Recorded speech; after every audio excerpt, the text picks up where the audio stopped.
As the center continued to grow, in September of 2000, we received a grant from the state of California allowing expansion of services in assisting victimized children. Bilingual mental health workers as well as advocates were added to the team, bringing a balanced, coordinated effort to providing assessment and treatment for child victims and their families. My role as an advocate is when the victim and the victim's family arrive is that we go into a child-friendly room environment. It's a waiting area.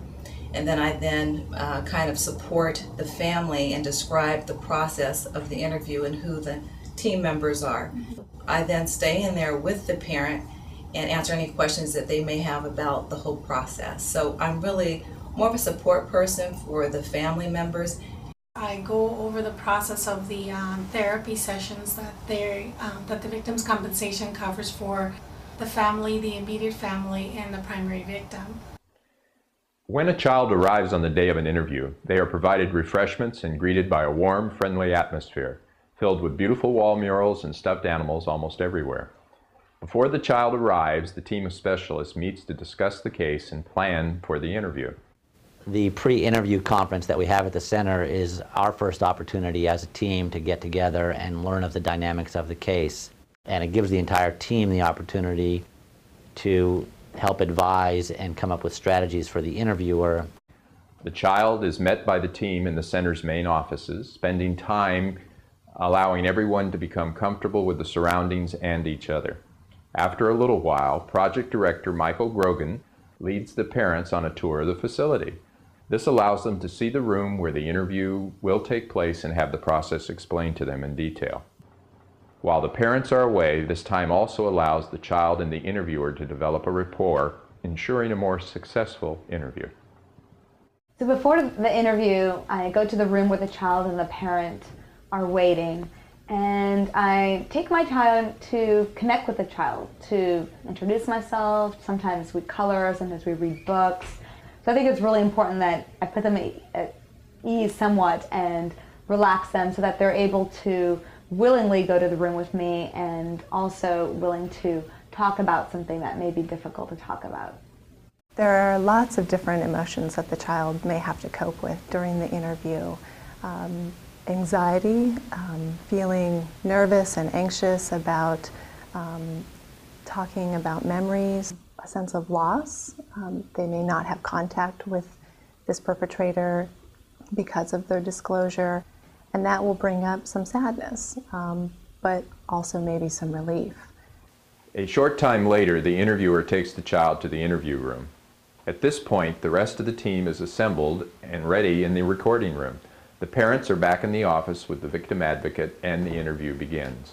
How it works is that I have a little earpiece that goes in my ear. I hear somebody from behind the window saying, ask this question, and sometimes the child knows that can see the earpiece in my ear, and sometimes they see me going off to the side like this, because that's what I tend to do when I'm listening, and they're saying, "What are you doing?" And I do let them know that I have an earpiece in, because part of the process is letting them be involved in every aspect of the interview and not lying to them, because they've probably been lied to before they've gotten to this center.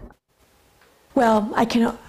Now, not having been a child here myself, I can only imagine that, it's a very frightening situation. You're with people that you don't know, and you're telling something extremely personal and often very frightening. And I know for me, I didn't really understand everything that happened to me. And so it's critical for the child to feel comfortable and safe and secure in the environment where the telling is going to take place. And the fact that the child's with one person and that person is there, is friendly, is really dedicated to working with that child, is really important to making the child feel comfortable and being able to feel safe in telling what happened to them. Oh, every county needs a center such as this one. Child sexual assault is probably the most devastating crime that can happen to a child. I've heard it referred to as slow murder on the soul of a child, because when you have an assault that takes place, there's a whole series of events that take place, and many of the children end up with problems such as running away from home, drug abuse, and the sooner that the problem is dealt with and the more effectively, then the child can heal more quickly. My work after, my work in recovery, a child's work in recovery, is to understand that what happened to them is not their fault. It wasn't my fault. It's not any child's fault who comes to the center to be interviewed. And so again, by not being traumatized by telling the story and over again, that process of healing can start. And the child can begin to understand what happened, why it happened, and that in telling, they've stopped something that in the long run damaged the family even more than telling does. I think what's critical to understand is for the child in an abuse situation, they're keeping a huge secret. I kept a secret in my family. Children are keeping secrets in their family. And in telling, when the secret is revealed, there's a feeling that the whole family is going to be destroyed and fall apart. So, the child is sort of a gatekeeper of this huge secret. And once it's out and once it's told in a respectful way for the child and for everybody involved, the healing can begin. The most defining moment for me at the center came in one particular case in which two young girls were being horrifically abused by their mother's boyfriend.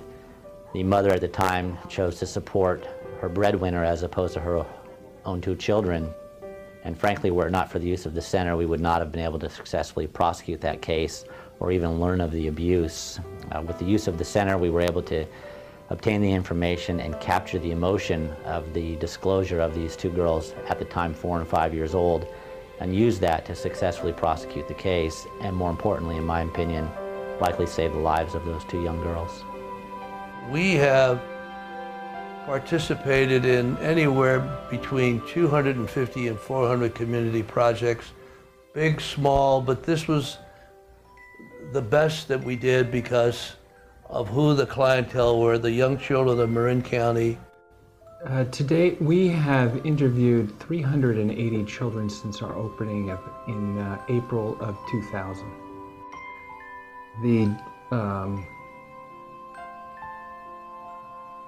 The creation of this center, to me, has been the most important thing I've ever done in my life professionally. Hello, I'm Supervisor Susan Adams, President of the Marin County Board of Supervisors. The Board of Supervisors is very supportive of the goals and the purpose of the Jeanette Prandi Center, which offers children who are dealing with abuse a safe respite for care.